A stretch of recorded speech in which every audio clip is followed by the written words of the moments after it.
बिहार की इकोनॉमी पर हाल ही में एक रिपोर्ट आई है और सच कहूं तो इसके आंकड़े काफी चौंकाने वाले हैं।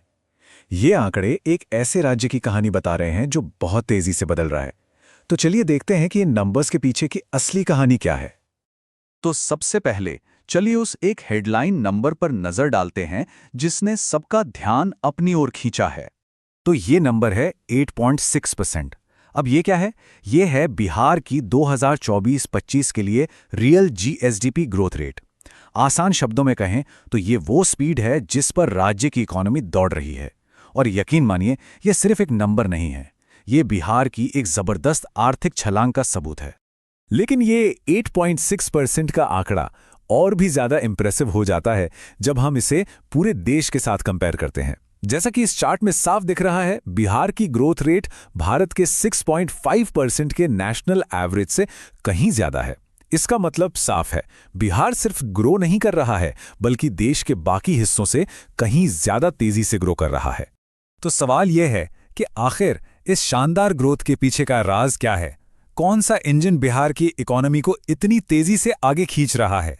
ये चार्ट हमें बिहार की इकोनॉमी का पूरा स्ट्रक्चर दिखाता है। और हां, जैसा कि हम उम्मीद कर सकते हैं, सर्विस सेक्टर सबसे बड़ा हिस्सा है। लेकिन असली कहानी इस चार्ट के टुकड़ों के साइज में नहीं, बल्कि इस बात में छिपी है कि ये साइज कैसे बदल रहा है। और ये देखिए, असली गेम चेंजर यही है। सेकेंडरी सेक्टर, यानी जिसमें मैन्युफैक्चरिंग और कंस्ट्रक्शन आता है, उसकी हिस्सेदारी 21.1% से बढ़कर सीधे 26.8% हो गई है।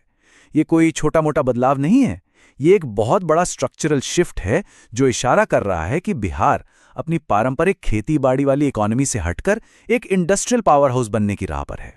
तो इस इंडस्ट्रियल ग्रोथ को फ्यूल कौन कर रहा है? ये पैसा आ कहां से रहा है? ये नंबर देखिए, 22.3%। ये वो हिस्सा है जो राज्य अपने कुल खर्चे में से कैपिटल एक्सपेंडिचर पर लगा रहा है। अब इसका मतलब क्या है? इसका मतलब है कि ये पैसा सैलरी या सब्सिडी जैसे रोज के खर्चों पर नहीं, बल्कि भविष्य की संपत्ति बनाने में लग रहा है, जैसे कि सड़कें, पुल, फैक्ट्रियां। ये फ्यूचर के लिए एक बहुत बड़ा इन्वेस्टमेंट है। और ये सिर्फ कागजी आंकड़ा नहीं है, ये पैसा जमीन पर काम करता हुआ दिख रहा है, नई नई सड़कों के जाल में, पटना मेट्रो जैसे बड़े बड़े प्रोजेक्ट्स में, और किसानों के लिए बेहतर सिंचाई सुविधाओं में। यही वो मजबूत नींव है जिस पर बिहार का आने वाला कल बन रहा है। लेकिन ये बड़े बड़े आंकड़े, ग्रोथ रेट्स, ये सब तो ठीक है। सबसे बड़ा सवाल तो ये है कि इसका बिहार के एक आम इंसान की जिंदगी पर क्या असर पड़ रहा है? क्या ये तरक्की उनकी जेब तक पहुंच भी रही है? तो सर्वे के मुताबिक इसका जवाब है हाँ। पर कैपिटा इनकम, यानी हर व्यक्ति की औसत आय में साफ साफ बढ़ोतरी हुई है। इसका सीधा मतलब है कि आर्थिक तरक्की का फायदा आम लोगों तक पहुंचना शुरू हो गया है और उनकी जिंदगी में सुधार आ रहा है। लेकिन हाँ, यहाँ एक लेकिन भी है। पूरी तस्वीर को सही नजरिए से देखना जरूरी है। बिहार की पर कैपिटा इनकम बढ़ी जरूर है, लेकिन जैसा कि यहाँ देख सकते हैं, ये अभी भी नेशनल एवरेज से काफी पीछे है। तो ये हमें याद दिलाता है कि बिहार सही रास्ते पर तो है, पर मंजिल अभी भी काफी दूर है। और ये जो गैप है, ये सिर्फ बिहार और बाकी भारत के बीच नहीं है, ये तो राज्य के अंदर भी बहुत ज्यादा है। पटना जैसे शहरों में लोगों की औसत आय राज्य के औसत से 3 गुनी से भी ज्यादा है। ये शहर और गांव के बीच की एक बहुत बड़ी खाई दिखाता है, जिसे भरना एक बहुत बड़ी चुनौती होने वाली है।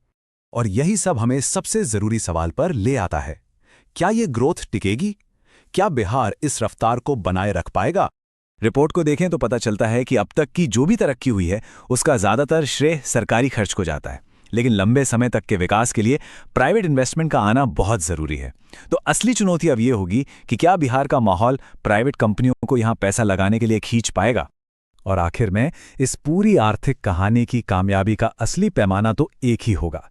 क्या ये तरक्की बिहार के लाखों नौजवानों के लिए अच्छी नौकरियां और नए मौके पैदा कर पाएगी? क्योंकि दिन के आखिर में ग्रोथ के आंकड़ों का तब तक कोई मतलब नहीं जब तक वो आम लोगों की जिंदगी में एक असल सुधार न लाएं।